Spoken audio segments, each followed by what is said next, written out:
Murakaza neza ku mbaraga z'ukwizera.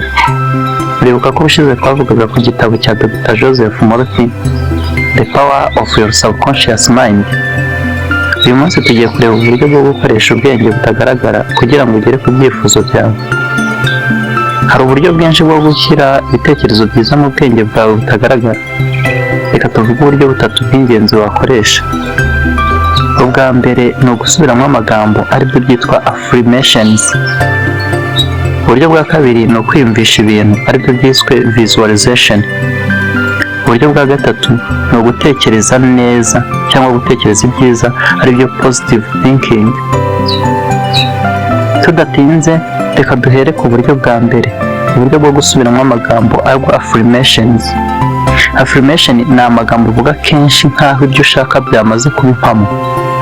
Urugero, ushobora kuvuga uti ndashoboye cyangwa mfite ubuzima bwiza, nyamara ntabwo, ahubwo ari uko wifuza ko buba bwiza. Ibi ubwenge bwawe butagaragara butangira kubihindura ukuri wifuza. Ndetse Dr. Joseph Morphy atubwira ko biba byiza iyo bisubiyemo mu gitondo ubyutse na nimugoroba ugiye kuryama, mbese nk'uko isengesho turivuga cyangwa uko dusenga. Uko niko umucuruzi avuga ati ndakorera 100,000 iki cyumweru cyangwa uko kwezi, nk'uwamaze kuvugana n'abazamuhahira kandi akabigeraho.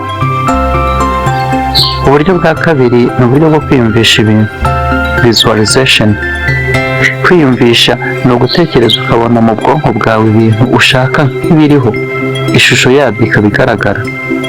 Urugero, ushobora kwiyumvisha ko ufite ubucuruzi bukomeye, iduka rihinda, cyangwa ubuhinzi bw'imbuto zifite uburumbuke kandi umusaruro ku isoko ugenda neza.